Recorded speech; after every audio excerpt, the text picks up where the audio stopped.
നമുക്ക് നിധിയുടെ സുധീഷിന്റെ നാളത്തെ നല്ലൊരു കഥ കേട്ടാലോ? വീഡിയോ ഇഷ്ടപ്പെടുവാണെങ്കിൽ ഒന്ന് ലൈക്ക് ചെയ്ത് ഹൈപ്പ് ചെയ്യാൻ മറക്കരുത്. അതോടൊപ്പം തന്നെ ആദ്യമായി കാണുന്നവരാണെങ്കിൽ സബ്സ്ക്രൈബ് ചെയ്യാനും മറക്കരുത് കേട്ടോ. അങ്ങനെ ഒടുവില് സുധീഷ് നീതുവിനെയും ഹരീഷിനെയും കൂടെ കോംപ്രമൈസ് ആക്കാണ്ട് ശ്രമിക്കുന്നുണ്ട്. നീതു ഹരീഷും കൂടെ മുട്ടനടി തന്നെയായിരുന്നു. കാരണം സുഭാഷ് ആയിരുന്നു സംസാര വിഷയം. സുഭാഷിനോട് നീതു എത്രയും പെട്ടെന്ന് കല്യാണം കഴിക്കാൻ പറഞ്ഞു. അതുകൊണ്ടാണ് സുഭാഷേണ്ണ ഒരു രണ്ടാം കെട്ടുകാരിലേക്ക് ആലോചിച്ചെന്നൊക്കെ പറഞ്ഞുകൊണ്ട് അതിൻ്റെ പേര് കുറേ വഴക്കുകളും പ്രശ്നങ്ങളൊക്കെ ഉണ്ടായിരുന്നു. അപ്പം ഹരീഷ് കോംപ്രമൈസ് ആകാൻ തയ്യാറായിട്ടുണ്ടായിരുന്നില്ല. വർക്ക്ഷോപ്പിലേക്ക് വന്ന് നീതു പ്രശ്നം ഉണ്ടാക്കിക്കൊണ്ടിരിക്കുന്ന സമയത്താണ് സുധീഷ് അങ്ങോട്ട് ചെല്ലുന്നത്.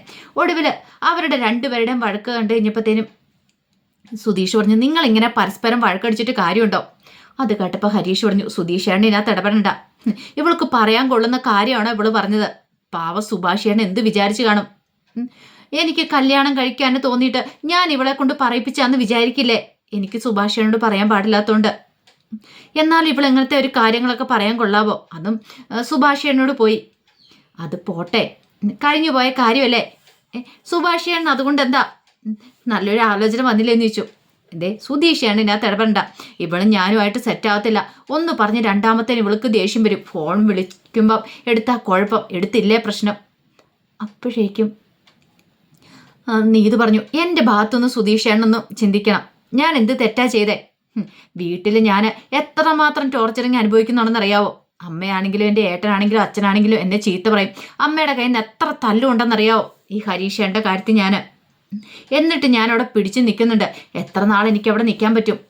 മുമ്പ് നിങ്ങൾ കുടുംബക്ഷേത്രത്തിൽ പോയ സമയത്ത് എനിക്കെന്നാ കല്യാണം വന്ന സമയത്ത് ഞാൻ എങ്ങനെ അതിനകത്തൊന്ന് രക്ഷപ്പെട്ടേന്ന് എനിക്കറിയുള്ളൂ. അധികം നാളൊന്നും എനിക്ക് അവിടെ പിടിച്ചിരിക്കാൻ പറ്റില്ല. അപ്പം എത്രയും പെട്ടെന്ന് തന്നെ ഹരീഷേണ്ണനെ കല്യാണം കഴിച്ചുകൊണ്ട് പോകണം. അപ്പോൾ സുഭാഷേണ്ണൻ്റെ കല്യാണം കഴിയട്ടെന്നും പറഞ്ഞ് നിന്നിട്ടുണ്ടെങ്കിൽ സുഭാഷേണ്ണന് പെണ്ണ് കിട്ടിയില്ലെങ്കിൽ അപ്പോൾ ഹരീഷേണ്ണനെ കല്യാണം കഴിക്കാൻ പറ്റില്ല. അപ്പം എൻ്റെ ഭാഗത്തൊന്നും കൂടെ ചിന്തിക്കണം. എനിക്ക് എത്ര നാളാ വീട്ടിൽ പിടിച്ചിരിക്കാൻ പറ്റുമെന്ന്. അത് ഞാൻ പറയുമ്പോൾ ഹരീഷാണ് എന്നോട് ദേഷ്യമെന്ന് പറഞ്ഞു. സുധീഷ് പറഞ്ഞു, എടാ ഹരീഷേ, നിന്റെ ഭാഗത്തും തെറ്റുണ്ട്. നീ ഇവളുടെ ഭാഗത്തുനിന്ന് ചിന്തിക്കുന്നില്ല. അതുകൊണ്ടാണ് ഇവൾക്ക് ആ വീട്ടിൽ കുറേ പ്രഷറും കാര്യങ്ങളൊക്കെ ഉണ്ട്. അത് നീ എന്താ മനസ്സിലാക്കാതെ? നിനക്ക് വേണ്ടിയിട്ട് കുറേ തല്ലുവടിയൊക്കെ കൊണ്ടതാ ഇവള്. അപ്പം പിന്നെ നീ ഇവളെ കുറ്റപ്പെടുത്തുന്നത് ശരിയാണോ? ദേ ഒരു കാര്യം ഞാൻ പറയാം. പരസ്പരം രണ്ടുപേരും കൈ കൊടുക്കാൻ പറഞ്ഞു. തയ്യാറായില്ല. നീതിനോട് പറഞ്ഞു ആ കൈ കൂടെ കൊണ്ടുവരാൻ പറഞ്ഞു. നീത് കൈ കൊണ്ടുവന്നു. ഹരീഷിനോട് കൈ തരാൻ പറഞ്ഞു. രണ്ടുപേരുടെ കൈ ഒരുമിച്ചങ്ങ് ചേർത്ത് വെച്ചു. ഇനി രണ്ടുപേരും കൂടെ വഴക്കടിച്ചോണ്ടല്ലോ, ഒരു കാര്യം ഞാൻ പറഞ്ഞേക്കാം, എൻ്റെ തനി സ്വരൂപം കാണുമെന്ന് പറഞ്ഞു. അപ്പോഴേ ഹരീഷ് പറഞ്ഞു, അല്ല അത് പിന്നെ സുധീഷ് ചേട്ടാ നീ മിണ്ടരുത്.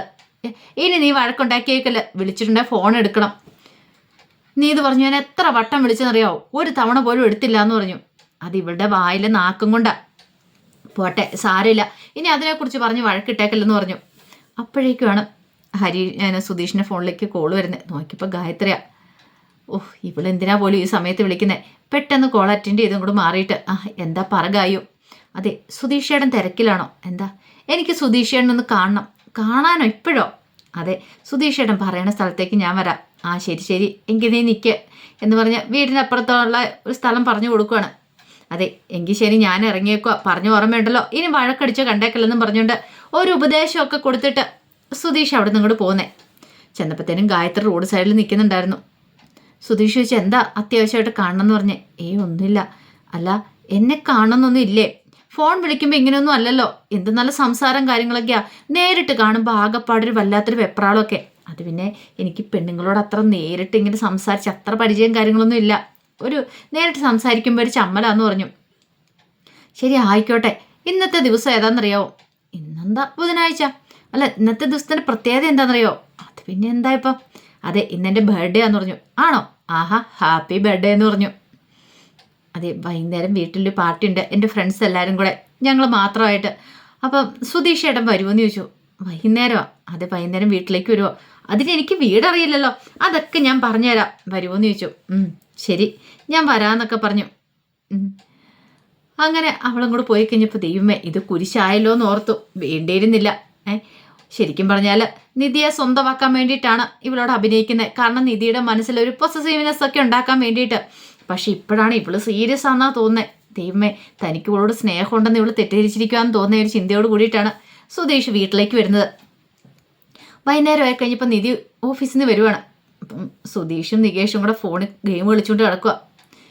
നിധി വന്ന് നോക്കിയിട്ട് പറഞ്ഞു ഇത് എന്ത് പരിപാടി രണ്ടുപേരും കൂടെ ഒരു പണിയില്ലേ എന്നൊക്കെ ചോദിച്ചു.